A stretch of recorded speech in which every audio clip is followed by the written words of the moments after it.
तो चलिए खबरों के सफर को आगे बढ़ाते हैं और सबसे पहले बात करते हैं अरुणाचल प्रदेश पर चीन की उस चालबाज नजर की जिसे रक्षा मंत्री राजनाथ सिंह ने अरुणाचल की धरती से चुनौती दी है और सीधे सीधे चीन को खरी खरी सुनाई है। हिंदुस्तान का जज्बा है कि उसकी 1 इंच भी जमीन पर चीन कब्जा नहीं कर सकता है। इसी पर करेंगे आज बड़ी बहस और 3-4 खास मेहमान मेरे साथ जुड़ रहे हैं। मेजर जनरल के सिन्हा मेरे साथ हैं, साथ ही मेजर जनरल JKS परिहार मेरे साथ हैं, आरती टिक्कू मेरे साथ जुड़ रही हैं और साथ ही नीरज मिश्रा कांग्रेस के प्रवक्ता हैं। बहुत स्वागत है आपका जी न्यूज पर। आप सबसे इस चर्चा को आगे बढ़ाएं उससे पहले एक बड़ी खबर भी बता दें। चीन ने अरुणाचल प्रदेश के कई स्थानों का नाम बदला है और इस मामले को लेकर सियासी घमासान भी मचा हुआ है। सियासी बयानबाजियां हो रही हैं, लेकिन चीन को इस हरकत के लिए देश के रक्षा मंत्री राजनाथ सिंह और साथ ही देश के गृह मंत्री अमित शाह ने जवाब दिया है और उन्होंने साफ कर दिया है कि केवल नाम बदलने से वो भी अपने नक्शे में जमीन की हकीकत नहीं बदलती है।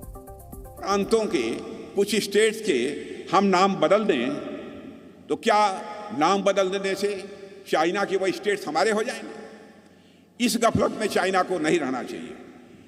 मैं मानता हूं ऐसी हरकतों से भारत और चीन के बीच के रिश्ते खराब होंगे। जिंदगी में दोस्त बदल जाते हैं लेकिन पड़ोसी नहीं बदलते। भारत की जो सोच है, हम सारे पड़ोसियों के साथ अपने अच्छे रिश्ते बनाकर रखना चाहते हैं, मधुर रिश्ते बनाकर रखना चाहते हैं, लेकिन भारत के मान सम्मान स्वाभिमान पर यदि कोई चोट पहुंचाने की कोशिश करेगा तो बहनों भाइयों स्वाभाविक है उसका जवाब देने की भी कुवत आज भारत के अंदर है। मैं आपको बताना चाहता हूं, नरेंद्र मोदी की सरकार है, चीन अपनी 1 इंच भूमि पर भी कब्जा नहीं कर सकता। इस प्रकार का शासन नरेंद्र मोदी जी ने दिया है। पूरा अरुणाचल, पूरा असम 1962 को कभी भूल नहीं सकता और नरेंद्र मोदी जी के समय में थोड़ी हिम्मत करी, डोकलाम में 45 दिन तक रोक कर रखा और वापिस जाने के लिए मजबूर नरेंद्र मोदी जी ने कर दिया।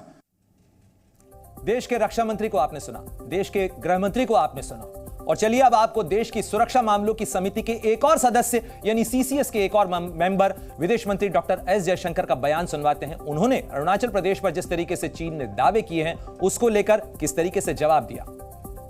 मैं आपके घर का नाम बदल दूं तो मेरा घर बन जाएगा क्या? अरुणाचल प्रदेश भारत का स्टेट है, पहले भी था, अभी भी है, आगे भी रहेगा।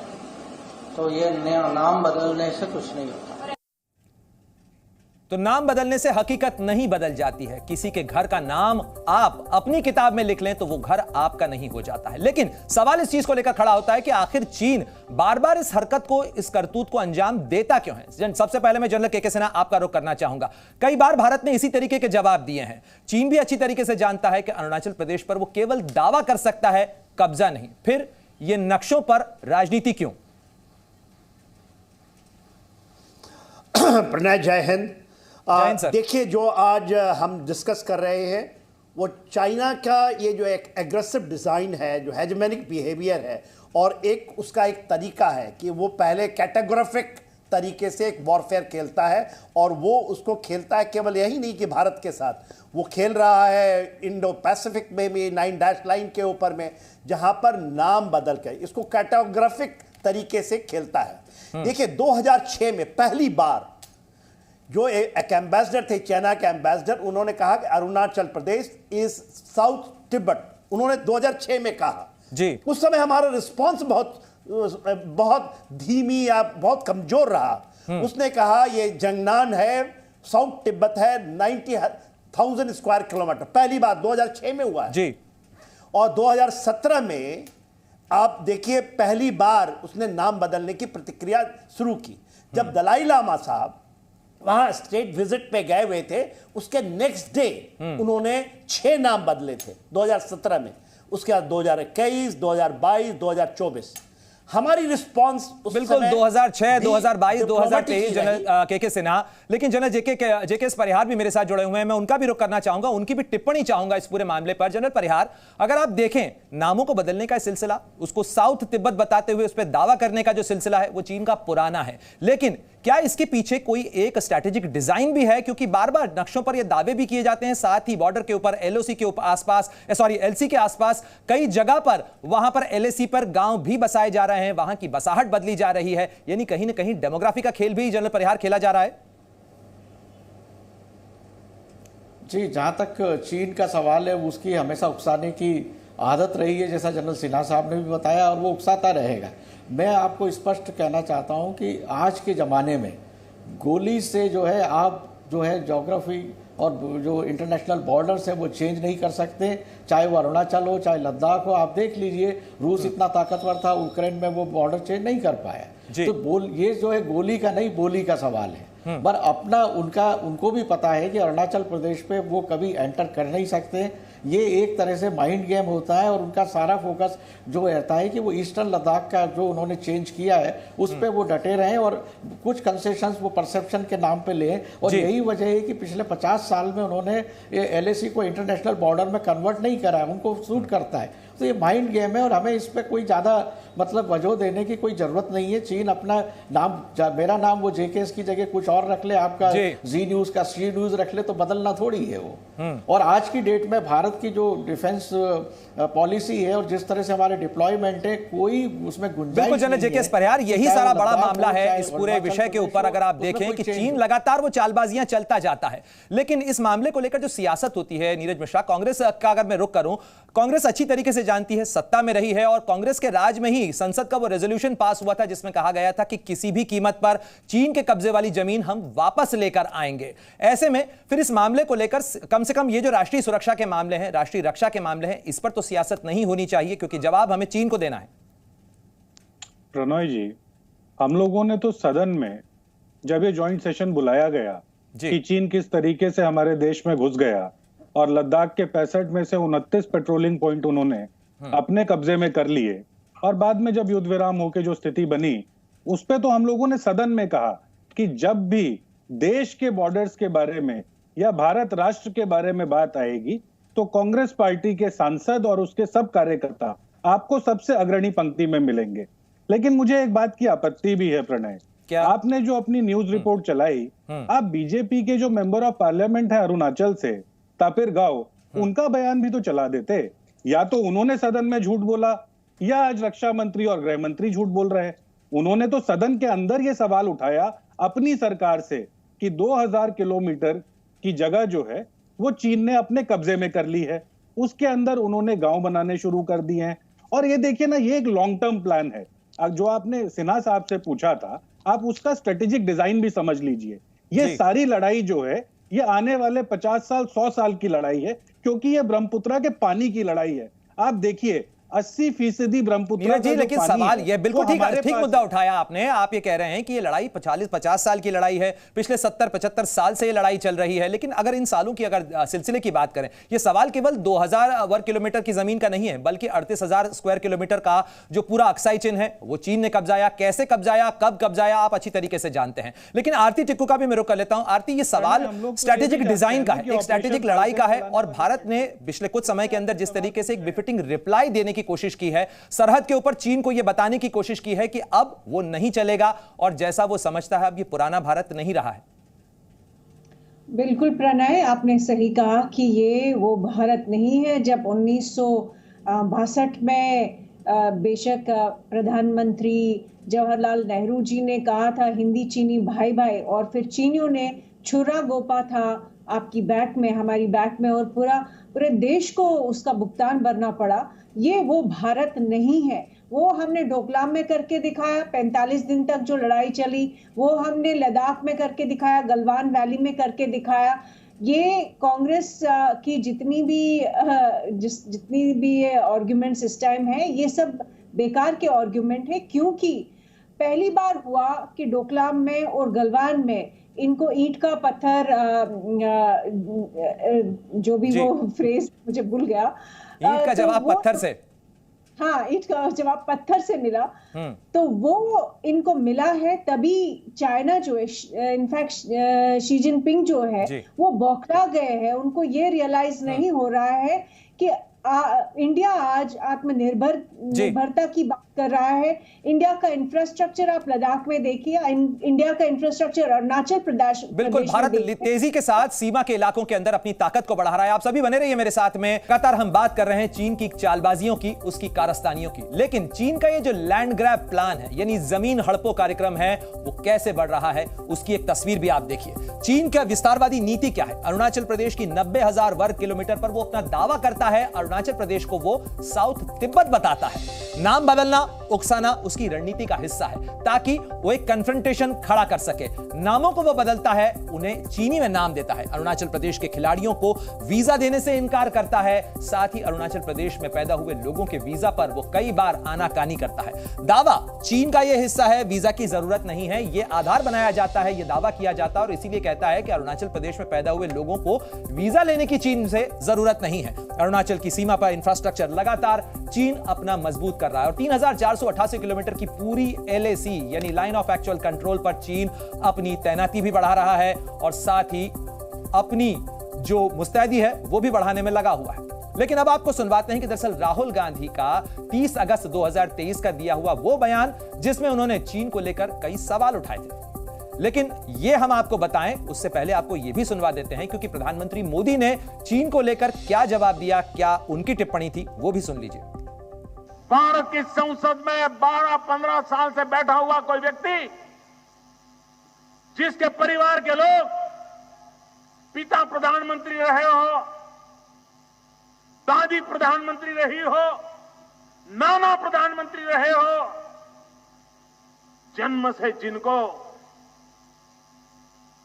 राज परिवार में पलने बढ़ने का अवसर मिला हो, वो देश पे भरोसा न करे, सरकार पे भरोसा न करे, सेना पे भरोसा न करे और चीन के राजदूत से मिलकर के पूछे कि डोकलाम में क्या चल रहा है।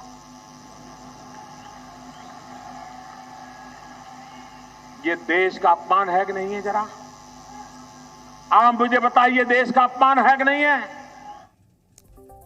तो चीन को लेकर प्रधानमंत्री मोदी ने क्या कुछ कहा वो हमने आपको सुनवाया। राहुल गांधी की बाइट भी आपको सुनवाएंगे, तकनीकी खामी के कारण हम नहीं सुनवा पाए। लेकिन फिलहाल चलते हैं अपने खास मेहमानों के पास में क्योंकि इस मुद्दे पर चर्चा बहुत महत्वपूर्ण हो जाती है ऐसे समय में जबकि भारत में चुनाव हो रहा है। जनरल सिन्हा, मैं आपका रुख करना चाहूंगा सबसे पहले। ऐसे में जबकि भारत में चुनाव हो रहा है, ऐसे में जबकि भारत जो दुनिया का सबसे बड़ा लोकतंत्र है अपने चुनावी समर में जुटा हुआ है, ऐसे में सरहद के ऊपर चीन की ये कारस्तानियां क्या किसी ग्रैंड प्लान, क्या किसी डिजाइन का हिस्सा है? एब्सोल्युटली। देखिए प्रणय, चाइना हमारे इलेक्शंस प्रोसेस में लगातार इंटरफेयर करता है, चाहे वो इलेक्ट्रॉनिकली करे, चाहे वो साइबर वॉरफेयर से करे, जिस तरह से चीज़ें होती हैं। आपको तो ये भी पता है ना कि एक एग्रीमेंट MOU साइन हुआ है एक पार्टी से, और मैं नाम नहीं लेना चाहता नहीं, और वो वहाँ के जाकर के कम्युनिस्ट पार्टी ऑफ चाइना से एग्रीमेंट करते हैं। वो एग्रीमेंट अभी तक पब्लिक डोमेन में है नहीं। और प्रधानमंत्री जो नाम ले रहे थे, तो आप ये कहते हैं कि जब डोकलाम हो रहा था तो ये साहब वहां जाकर के, तो इंडिया की जो स्टैंड है, और प्रणय आप क्या गारंटी दे सकते हैं कि आने वाली परिस्थितियां फिर से ना बदले? 1988 में पहली बार एक प्रधानमंत्री राजीव गांधी साहब जाते हैं चाइना में, और जो हमारी एक वो कहते हैं वन चाइना पॉलिसी के ऊपर में अपनी मोहर लगा देते हैं हमारी। उसके बाद पूरी चीजें जितनी एग्रीमेंट्स हुई हैं वो चाइना के फेवर में है, जितने भी प्रोटोकॉल्स हैं वो चाइना के। मैं इस इलाके में अरुणाचल में MGGS ऑपरेशंस बहुत लंबे समय तक रहा हूं, डिवीजन कमांड की है इस जगह पे हम लोग। और आज जब नामसाई से हम रक्षा मंत्री को सुनते हैं, खड़ी बात कहते हैं, मैं तो यही कहता हूं रिस्पांस ये नहीं मानता, इसको आप अंडरनीथ कारपेट में डालें। भारत जवाब देगा अगर उसके आत्मसम्मान को ठेस पहुंचाएगी, रक्षा मंत्री ने साफ साफ कहा। जनरल सिन्हा, मैं लौटूंगा आपके पास में, लेकिन इस पूरे मामले के ऊपर जिस तरह से सियासत आगे चल रही है, राहुल गांधी ने क्या कुछ कहा था 30 अगस्त को, वो बयान भी सुनवा देते हैं। मैं तो सालों से कह रहा हूं कि जो प्रधानमंत्री जी ने कहा है, और मैं लद्दाख से आया हूं भी, तो जो प्रधानमंत्री ने कहा है कि लद्दाख में 1 इंच जमीन नहीं गई है, ये सरासर झूठ है। पूरा लद्दाख जानता है कि चाइना ने हमारी जमीन हड़प ली है। तो ये मैप की बात तो बड़ी गंभीर है, मगर इन्होंने जमीन तो ले ली है, तो उसके बारे में भी प्रधानमंत्री को कुछ कहना चाहिए।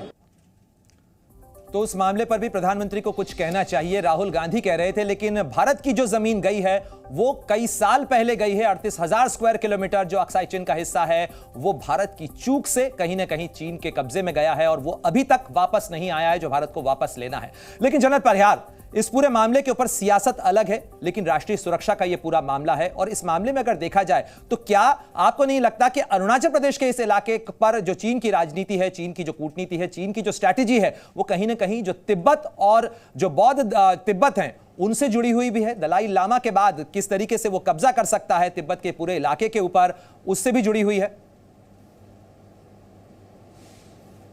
देखिए, ये जो है विश्व स्तर पे और खास करके एशिया में सुपर पावर और सुपेरिटी का जो 2040-2050 के बीच में चाइना चाहता है, उसमें उसको पता है कि भारत उसके सामने सबसे बड़ी दीवार रहेगा। और यही वजह है कि वो हर इस तरह की एक्टिविटी करेगा जिससे कि भारत परेशानी में जाए। और तिब्बत का दलाई लामा वाला इशू उनके लिए बहुत ही बड़ा नासूर है और वो चाहते हैं कि इस दलाई लामा का जो अगला उत्तराधिकारी हो वो उनके द्वारा बनाया हुआ हो, ताकि उससे वो तिब्बत के अलावा पूरे अरुणाचल प्रदेश और लद्दाख में जो बुद्धिस्ट लोग हैं उनको भी वो इन्फ्लुएंस कर सके। तो ये एक लंबी साजिश का हिस्सा है। अब दो पहलू में और इसमें कहना चाहूँगा कि जो मैकमोहन लाइन बनी थी वो एक मैप पे बनी थी। उस वक्त में इतनी फैसिलिटीज़ नहीं थी कि आप किसी चीज़ को प्रॉपरली डिमार्केट कर सके। ये पूरा इलाका घने जंगल चौड़े पहाड़ों का है, तो उसमें जो है ये ऊपर नीचे परसेप्शन की जो बात चलती है उसमें कुछ हद तक तथ्य भी होते हैं और चाइना इसका फ़ायदा उठाने की कोशिश करता रहा है, पर अब वो नहीं कर पाएगा। मेरा आखिरी में सियासत के ऊपर यही कहना चाहूँगा कि देश में कुछ ऐसे होते हैं जैसे कि रक्षा का क्षेत्र है, विदेश नीति का क्षेत्र है, इंटरनेशनल डिप्लोमेसी है, बॉर्डर्स है और इंटरनेशनल इकोनॉमी रिलेटेड है, उसमें कंसेंसस होना बहुत जरूरी है। महत्वपूर्ण बात कही जनरल परिहार आपने कि राष्ट्रीय रक्षा का मामला हो, विदेश नीति का मामला हो, कम से कम देश हित के मामलों के ऊपर किसी तरीके से बटा हुआ देश नजर नहीं आना चाहिए। लेकिन नीरज मिश्रा जी, इस मामले के ऊपर जिस तरीके से जनरल सिन्हा भी तंज कर रहे थे, बार बार विपक्ष की तरफ से या कहा जाए कि बीजेपी की तरफ से ये सवाल उठाए जाते हैं कि आखिर वो कौन सा समझौता था जिस पर दस्तखत करके कांग्रेस के नेता वहां से आए थे। बार बार इसको लेकर सवाल खड़े किए जाते हैं। क्या आप कोई स्पष्टीकरण देना चाहेंगे इस पूरे मामले को लेकर? प्रणय, क्योंकि 2-3 टिप्पणी हुई, मैं तीनों का जवाब देना चाहूंगा। बिल्कुल। पहला तो बात सच है क्योंकि उन्होंने किसी का नाम नहीं लिया, मैं तो नाम ले लेता हूं कि 2010 में राम माधव चाइना किस लिए गए थे भाजपा के सांसदों को लेके, और बाद में यह भी पता चला कि आरएसएस ने वहां की कम्युनिस्ट पार्टी के साथ कुछ समझौता किया, वो तो आज तक पब्लिक डोमेन में नहीं आया। तो सिन्हा साहब ने अच्छा पूछा कि ये सारा मामला जो है वो मेरे समझौते बनाम तेरे समझौते में उलझ जा रहा है। प्रणय मुझे जवाब देने दीजिए जी। आरती टिक्कू जी ने आपको 1962 की याद दिलाई कि हिंदी चीनी भाई भाई कहा गया, तो उन्होंने आपको 2019 जी, मेरे पास वक्त की थोड़ी सी कमी है, जल्दी से आप अपनी बात पूरी करिए। जा रहा था जी, सुनते जाइए प्रणय जी, सुनते जाइए। जब झूला झुलाया जा रहा था और उसके लगातार बाद ये कैट्रोग्राफिक अग्रेशन आज आप देख ही रहे हैं, और साथ में क्या बात हो रही थी कि 1988 की बात 1986 में ऑपरेशन फाल्कन करने वाली कांग्रेस पार्टी, नीरज जी 2012-13 में देप्सांग हुआ था। देप्सांग के अंदर भी लंबे समय तक आमने सामने का स्टैंड ऑफ चला था और उसके बाद शी जिनपिंग भारत आए थे, ली केचांग भारत आए थे। इस बहस के अंदर नहीं जाएंगे, लेकिन फिलहाल बहुत बहुत शुक्रिया आप सभी का इस चर्चा में भाग लेने के लिए। तो चीन की कारस्तानियां, चीन की जो करतूतें हैं वो लगातार भारत के लिए चिंता का सबब बनती जाती है। अरुणाचल प्रदेश पर चीन की हेकड़ी निकालने के साथ ही भारत ने ड्रैगन को एक और झटका दिया है। म्यांमार और भारत के बीच एक ऐसा फैसला हुआ है जिससे चीन की चिंता बढ़ना लगभग तय है। भारत को म्यांमार के सितवे बंदरगाह के संचालन की पूरी जिम्मेदारी मिल गई है। समय की बड़ी खबर आपको बता रहे हैं, सितवे पोर्ट का प्रबंधन IGPL यानी इंडिया पोर्ट्स ग्लोबल लिमिटेड को मिला।